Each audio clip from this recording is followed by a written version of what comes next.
City of Sarah clips.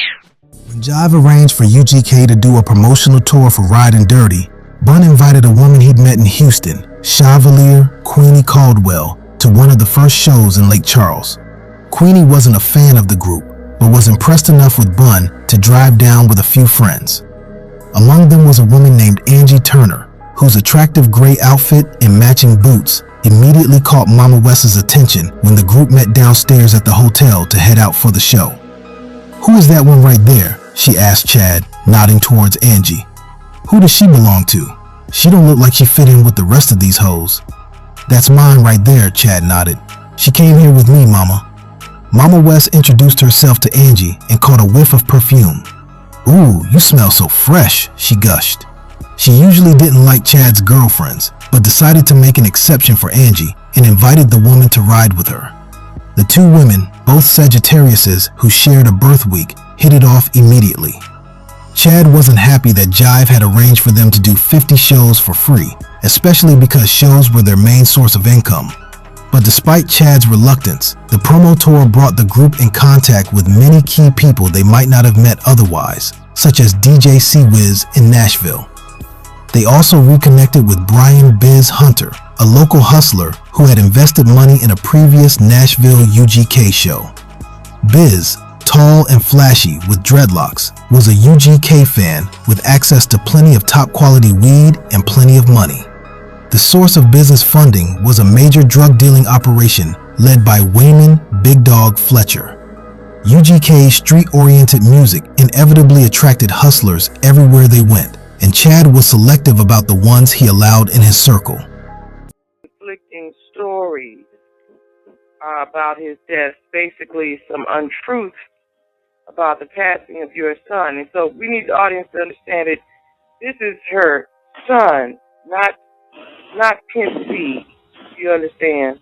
This is Mama Wes' son, and she knows what happened. And I know it's got to be heartbreaking to you and a little frustrating on top of that to have the mistruth out about the passing of your son. So I want to give you the opportunity to clear it up and tell our audience exactly what happened during that time. And I really and truly thank you for this wonderful opportunity to be able to say what I really want to say. Number one, I must tell you, I smile a lot because this is life, and you're not going to get anywhere going around with a frown on your face. Yes, ma'am. But I miss my child. She was my only child. Not my only son, but my only child. And I miss him like air. Mm-hmm. But by the same token, I also am totally committed to carrying on his legacy.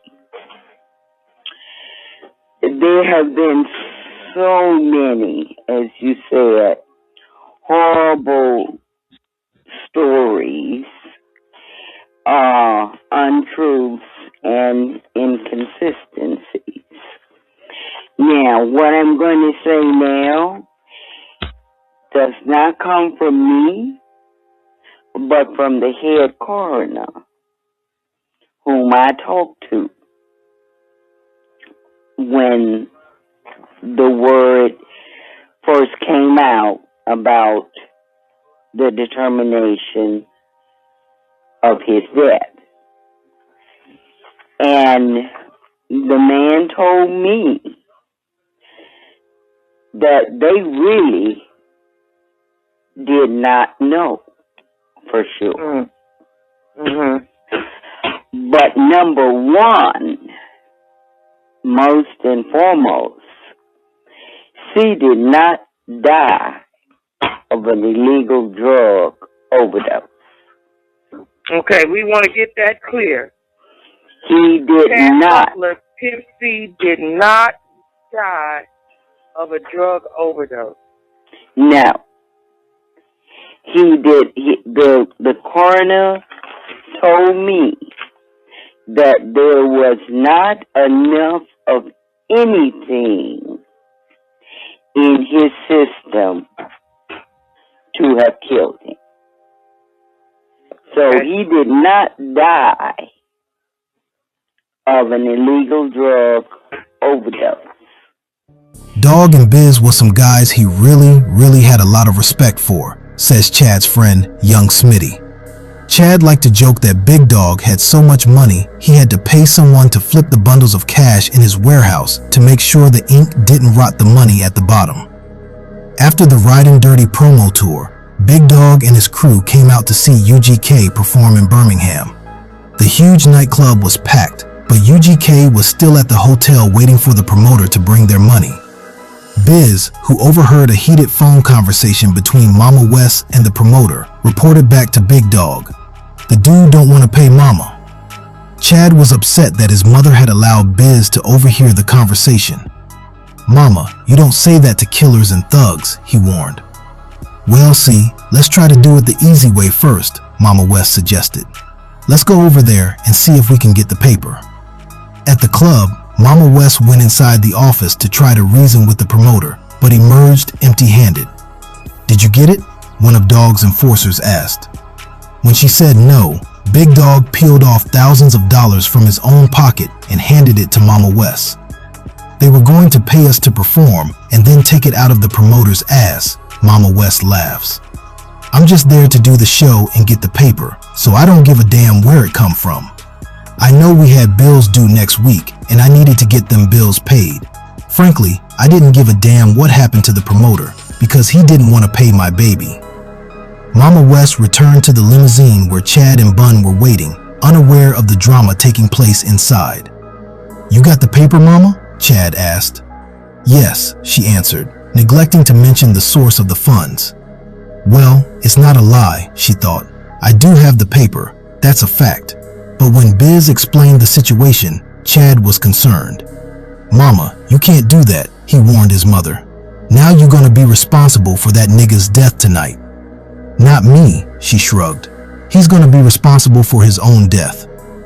UGK rocked the club, made a hasty stop at the hotel to grab their luggage, and drove straight through the night until they were safely back home in Port Arthur. "All I can tell you is that they did a hell of a show, and we got the hell up out of there," laughs Mama Wes. "So if you want me to tell you what happened after the show, I don't know, and I don't want to know." "My mama loves killers and thugs," Chad liked to brag. "That's her friends. She will call them in a heartbeat. If you did her wrong, they're coming after you."